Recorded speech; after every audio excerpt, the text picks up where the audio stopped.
Since Charlie Kirk's assassination, the political temperature in America has risen markedly. Republicans and Democrats haven't been on great terms for some time now, but partisan antipathy feels like it's reached a new high, with the Trump administration promising a sweeping crackdown on the quote, radical left, and at least some Democrats accusing Trump of using Kirk's death to escalate his autocratic assault on America's institutions. Unsurprisingly, this has all exacerbated pre-existing anxieties about the health of American politics. So in this video, we thought we'd take a look at America's democratic crisis by focusing specifically on the issue of losers' consent, why losers' consent has long been under strain, and why Kirk's assassination will probably make things worse.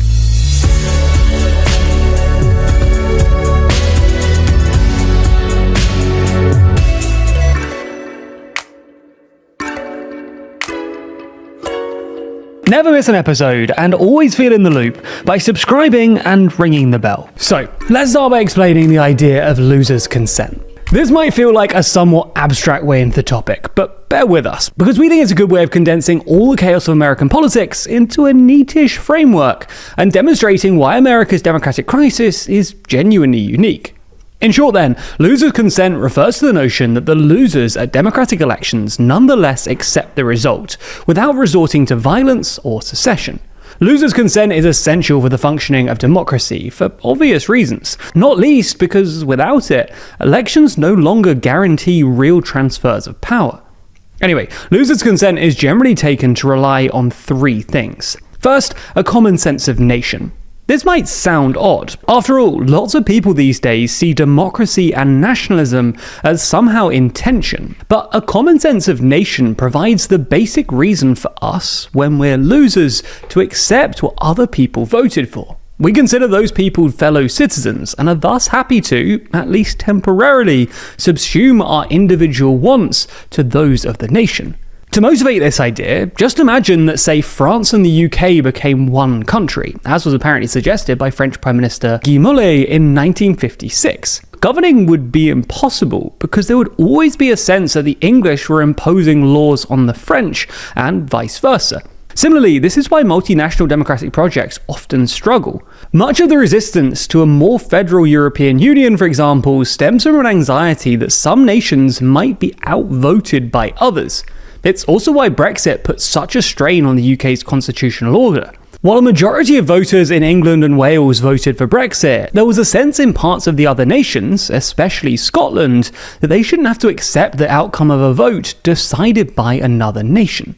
It's not just nationhood though. Second, losers' consent requires on a mutual faith in the fairness of the electoral process. Losers are unlikely to consent to outcomes if they think the other side has in some sense cheated. Most of the time, this just means not breaking the law, but there might also be extra-legal norms that politicians and parties are expected to follow, including, most obviously, avoiding the explicit politicization of the legal system. And thirdly, losers' consent relies on voters' confidence that there will be another election in the future. Losers won't consent if they think that their loss is final. No one wants to be a loser forever. In America today, all three of these are under pressure. First, any common sense of nation has been strained by political polarization. Of course, Democrats and Republicans have always had their disagreements, but their opinions of one another have cratered in recent years. According to Pew polling from 2022, not only are Democrats and Republicans far more likely to express very unfavorable views of the other party than they used to be, but they're also more likely to ascribe negative traits to voters on the other side. Majorities of Republicans and Democrats accuse the other side of being immoral, dishonest, unintelligent, and close-minded. And other polling by YouGov has found that both Democrats and Republicans have become increasingly likely to say that they would feel unhappy if their child married someone from the other party. Perhaps the most direct attack on this notion of a common nation has come from those Republicans who have accused Democrats of actively encouraging illegal immigration to tilt elections in their favor. In other words, that Americans are outvoted by non-Americans. Anyway, a thorough explanation of polarization in America and how its politics became so personal is beyond the scope of this video, but social media is clearly playing a central role here by magnifying extreme voices on both sides of the political aisle. This can have a radicalizing effect on your own politics, but more insidiously, it can also create misperceptions about the other side. In other words, it makes Republicans overestimate how radical Democrats are, and makes Democrats overestimate how radical Republicans are.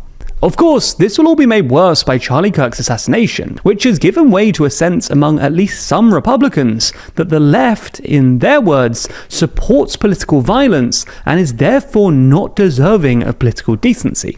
You saw a pretty clear example of this at Kirk's memorial on Sunday, when Trump said, having blamed in his words the other side, said, quote, "I hate my opponent and I don't want the best for them."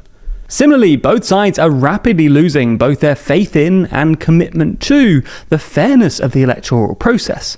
Most obviously, Trump has continued to baselessly insist that he won the 2020 election, but beneath this, interstate disagreements over voting laws, the egregious influence of money in American politics, blatant gerrymandering, and the hyper-politicization of the Supreme Court have all contributed to a sense on both sides that elections in America are no longer fair. Again, Kirk's assassination makes this worse. Trump has already used it to escalate his assault on America's media, which in turn will exacerbate the sense among Democrats that Trump is unfairly weaponizing America's institutions in his favor. Finally, at least some Democrats worry that there might not be another election after Trump, or at least not another free and fair one, and that the 2026 midterms are therefore the last chance to save America's democracy. Conversely, for Trump and some other senior Republicans, there's a non-trivial chance that they could face criminal prosecution if they lost the next election. This isn't some far-fetched hypothetical. Earlier this year, special counsel Jack Smith claimed that Trump would have already been convicted for illegally trying to overturn the 2020 presidential election had he not won in 2024. So what does this erosion of losers' consent entail for America? Well, most obviously, it increases the odds of contested elections. It also marks out America's democratic crisis as uniquely acute.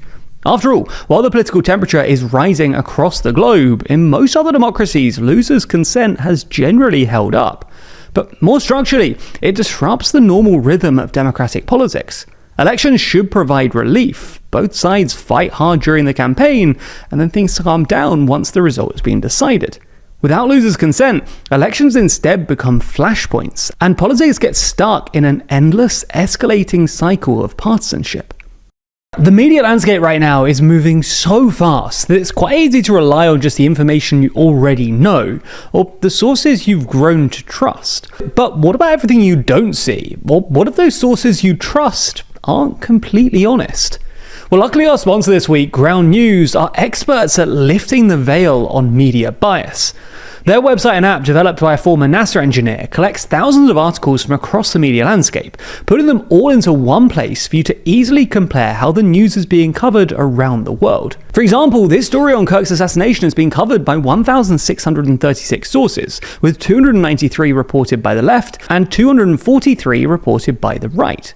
We can even dig deeper by looking at the political bias, factuality, and ownership of said sources. That's not all though, as Ground News offers a bunch of super handy features. We especially like their blind spot feed, as here you can see stories that have been disproportionately covered by one side of the political spectrum or the other. For example, if you lean left, you might have missed this story about Tucker Carlson's speech at Kirk's memorial.